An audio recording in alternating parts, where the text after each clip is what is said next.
Сәлем, құрметті достар! Сіздермен Әсемнұр.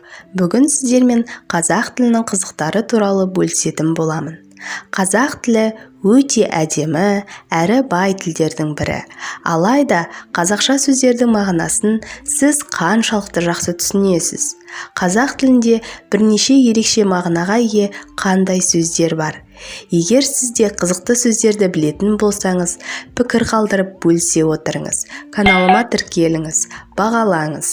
Ендеше қазақ тілінің қызықтарымен бөлісейін.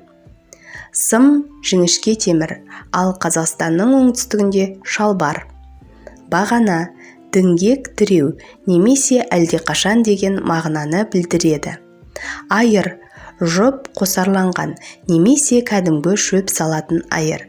Ал еліміздің кейбір аймақтарында шанышқыны да осылай атайды. Жайма, бешбармақтың наны, ал еліміздің батысында бұл төсектің үстіне жайылатын зат. Қасқа, малдың маңдайындағы ақ тақ, сондай-ақ байғұс деген мағынаны білдіреді. Тұқым, дән, үрім, бұтақ, ал Қазақстанның кей аймақтарында тұқым бұл жұмыртқа. Тәте, елдің барлық аймақтарында жасы үлкен әпкелерге қаратылып айтылады, ал батыста аға әкенің інісі. Шара, іс-шара немесе ағаш ыдыс. Жар, тік жар, жолдас, жарты, ал батыста үйдің қабырғасы деген мағынада қолданылады.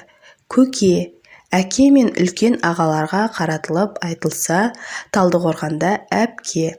Егер сізде қызықты сөздер білетін болсаңыз, пікір қалдырып бөлісе отырыңыз. Сіздермен болған Әсемнұр. Каналға тіркеліңіз, бағалаңыз.